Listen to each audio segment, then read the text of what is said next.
우리가 이 땅을 살아가면서 하나님의 일을 우리가 이해할 수 없고 알 수 없는 현상들이 대단히 많고 또 그것을 경험하며 살아왔습니다.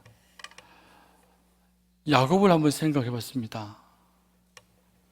성경에는 야곱이 태어날 때부터 형으로부터 동시에 쌍둥이로 태어났지만 이 야곱의 장자권의 축복을 주시겠다는 약속의 말씀을 받고 태어났고 그 형으로부터 그 장자권을 빼앗아서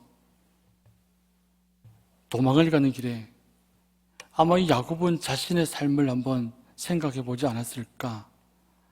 어떻게 아버지로부터 장자의 축복을 빼앗는 것이 그가 그 시간까지 존재했던 목적이자 이유였지 않았을까 하는 생각하는 겁니다. 지금 야곱이 도망을 가는 길에 자신의 인생이 오늘 말씀처럼 지금 내가 가장 아름다운 인생일까? 가장 아름다운 때일까? 그런 고민을 한번 하지 않았을까? 그리고 요셉도 마찬가지죠. 요셉도 형으로부터 애굽에 팔렸을 때 아버지로부터 그렇게 사랑을 받고 자랐던 이 요셉이 지금 내가 팔리는 이 순간 애굽으로 종으로 팔려가는 그 순간 내 인생을 돌아봤을 때 내가 정말 하나님께서 오늘 말씀처럼 때를 따라 가장 아름다운 때일까? 그런 생각을 한번 해본다면 과연 그게 받아들여질까라고 하는 생각입니다. 오늘 전도서 기자는 우리에게 이야기하기를 날 때가 있고 죽을 때가 있다고 합니다. 심을 때가 있고 뽑을 때가 있다.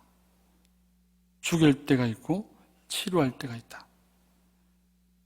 헐 때가 있고 세울 때가 있고 울 때가 있으면 웃을 때가 있고 슬퍼할 때가 있으면 춤출 때가 있고 돌을 던질 때가 있으면 거둘 때도 있다.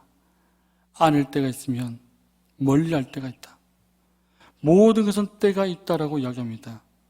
어떻게 보면 전도서 기자가 표현한 것처럼 우리의 인생이 이 때 속에 다 갇혀있는 그 삶을 살고 있지 않는가라는 겁니다. 우리의 인생이 늘 언제나 즐거움만 있을 수 없고 늘 언제나 슬픔만 있을 수는 없습니다. 결국 우리는 하나님의 주권 아래에 있다라고 하는 존재죠. 사실 그 사실을 믿는 것도 믿어지는 것도 하나님의 은혜요 기적입니다. 내가 하나님의 자녀라는 사실, 이것도 하나님의 은혜죠. 말씀을 들었을 때 말씀이 믿어지는 것, 이것도 하나님께서 저와 우리에게 주시는 하나님의 은혜입니다. 아벨은 형으로부터 가인으로부터 죽임을 당하는 그 순간 어떤 생각을 했을까요? 애굽의 노예로 이스라엘 백성들이 있었을 때 그들 조상의 하나님이 계시다 하는데 왜 우리를 이 자리에 이렇게 오랜 시간 동안 노예로 살게 할까? 또 다윗은 어떻습니까? 이스라엘을 위해서 골리앗을 무너뜨리고 승리를 안겼는데 사울로부터 계속 쫓기는 삶을 살고 있습니다. 사울은 또 왕으로 선택받았는데 마지막은 자기는 실패한 왕으로 우리는 기억하고 있습니다. 주님의 제자로 부름을 받았는데 주님을 위하여 죽임을 당하는 제자들. 아나니와 삽비라는 어떻습니까? 초대교회 자신의 있는 재물을 교회에다 바쳤는데 죽임을 당하는 그 순간 우리 삶은 어떻습니까? 내 삶이 다 이해가 되어지고 내 삶이 다 받아들여집니까? 나에게 갑자기 찾아오는 질병에 대해서 내 때가 가장 아름답다 라고 말할 수 있는 사람이 얼마나 있겠냐라고 하는 겁니다. 지금 여러분과 제가 살고 있는 인생의 이 시간이 가장 아름다운 때이십니까? 아니면 내가 기다리고 바라는 그 아름다운 인생의 시간이 여러분과 저에게 있습니까? 우리가 바라고 바라는 우리의 기도의 제목들, 오늘 말씀 표현을 빌리면 가장 아름다운 때, 때를 가장 아름답게 하시는 그 하나님 그 때를 우리가 소망하면서 기도하고 있다면 그 때를 기다리는 그 과정 속에서 우리는 얼마나 아픕니까? 우리가 받아들일 수 없고 이해할 수 없는 그 현실 속에 우리가 놓여져 있을 때 얼마나 많은 생각들이 듭니까? 하루는 하나님 뜨겁게 믿어지다가도 또 하루는 낙담하게 되고 하루에도 수십 번 수백 번 우리 마음이 왔다 갔다 하지 않습니까? 제가 제 동기 목사님이 얼마 전에 전화가 왔습니다. 한 8년 정도 개척을 하셨고 코로나를 겪으면서 이 교회 월세를 낼 만한 상황이 코너에까지 다 몰렸기 때문에 어쩔 수 없이 문자가 왔더라고요. 개인 문자로 왔어요. 그러면서 자신의 어떤 이 문자를 보내기 위해서 수십 번, 수백 번을 생각을 하셨다더라고요. 그런데 제가 도울 수 있는 길은 없습니다. 그러자 누군가 생각이 났어요. 예전에 사귀었던 교회에 어떤 분이 생각이 나서 그분한테 전화를 드렸어요. 장로님, 이런 분이 있어요. 문자 한번 보시고 결정해 주세요. 하고 문자를 보냈거든요. 그 10분 뒤에 그 장로님부터 전화가 왔어요. 목사님, 원하시는 금액만큼 제가 보내드렸어요. 아마 하나님께서 그 종을 사용해서 그 교회를 사용해서 정말 복음을 열심히 전하셨던 목사님이고 열정적인 기도가 있는 분입니다.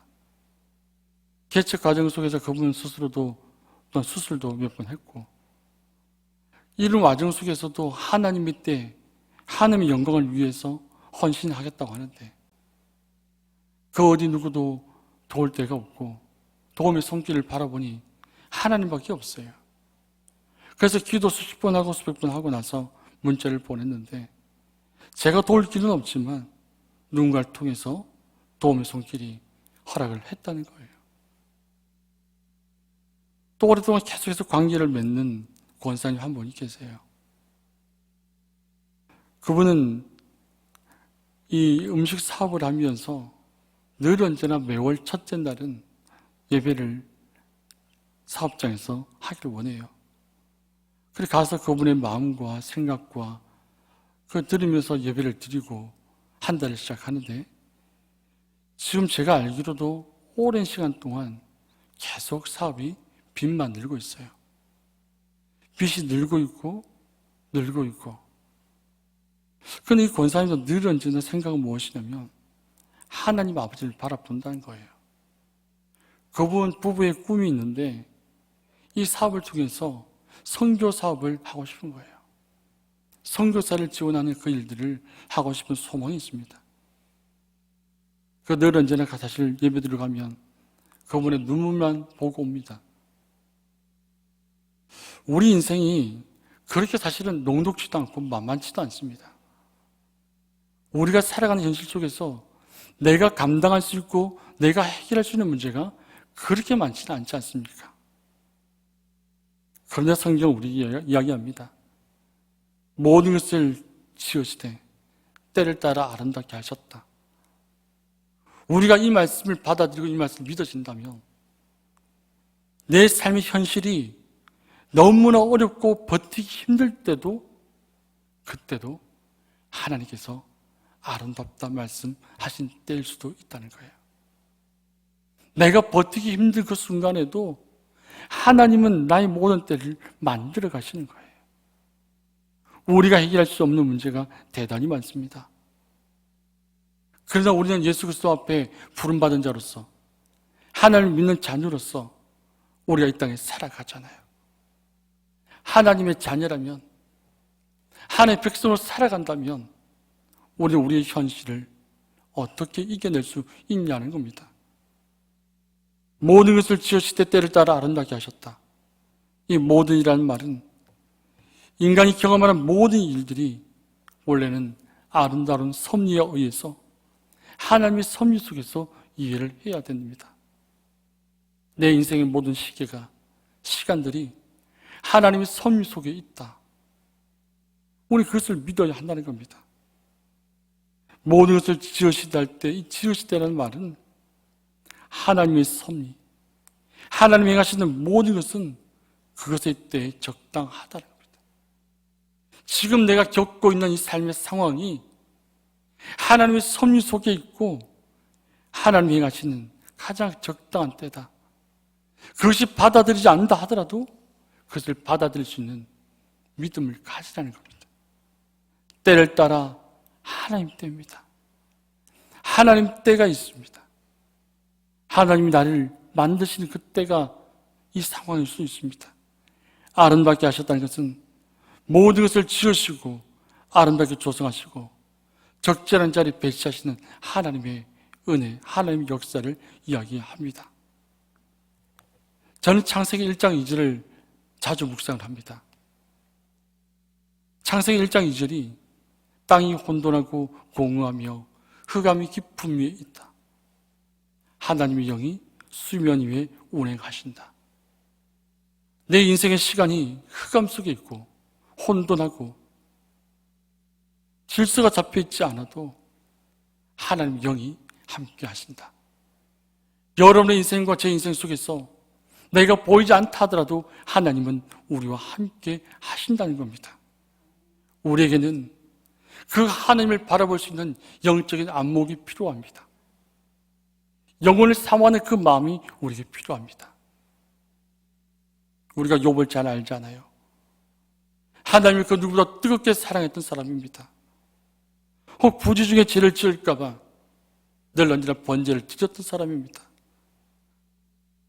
그런데 그가 하나님의 허락하에 극심한 고통의 시간들을 보내게 되죠. 성경은 어리석게도 하나님을 원망하지 않았다. 자신의 고통의 시간, 자녀를 잃어버리는 시간, 재산을 잃어버리고 아내가 하나님을 욕하고 떠나라 하더라도 결코 어리석게도 하나님을 원망하지 않던 욥. 그 욥기의 마지막 가서 욥이 뭐라 합니까? 내가 주께 대하여 귀로 들었지만 이제는 내가 내 눈으로 주를 봅니다. 우리는 그것이 필요합니다. 세상의 소문, 난리 소문이 아니라 나를 어둡게 만들고 나를 쪼그라들게 만드는 그 말이 아니라 하나님을 볼 수 있는 영적인 안목이 저와 우리에게 필요합니다. 사랑하는 성도 여러분, 지금 나는 하나님을 바라보고 있습니까?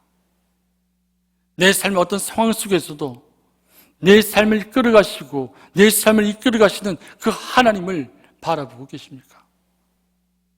하나님 우리를 향해서 무엇을 기도하십니까?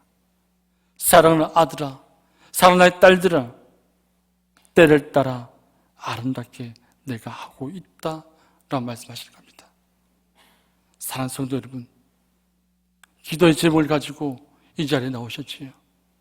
하나님은 여러분의 인생을 가장 아름답게 하시는 하나님의 때, 그 때를 기다리고 그 때를 바라보는 영혼을 사모하는 마음을 소유하기를 원하십니다.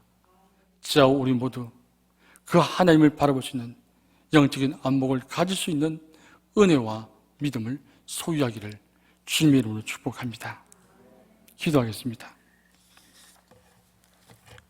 살아계시고 역사하시며 우리 삶의 주인 되시는 하나님 아버지, 저희들의 인생이 길다면 길고 짧다면 짧은 인생인데 이 인생 속에서 수많은 일들이 일어나고 하루에도 수십 번 수백 번 우리의 마음이 왔다 갔다 하고 나를 고통스럽게 조여오는 아픔들이 있지만 오늘 말씀이 우리에게 이야기합니다. 때를 따라 아름답게 하신 하나님을 믿습니다. 나의 때가 고통스러울지라도 나의 때가 버티기 힘들지라도 그때에 아름답게 하시는 하나님을 소망하며 하나님 아버지를 바라보니 저희들의 인생을 처음과 마지막까지 하나님께서 만들어주시고 하나님의 은혜를 소망하며 살아갈 수 있는 힘을 우리에게 다하여 주시옵소서. 저희들 주 앞에 찬양드리며 기도하며 하나님의 음성을 듣기를 사모하오니 저희들의 기도소를 들으시고 은혜를 다하여 주시옵소서. 우리의 힘과 능력 되신 예수님 이름으로 기도합니다. 아멘.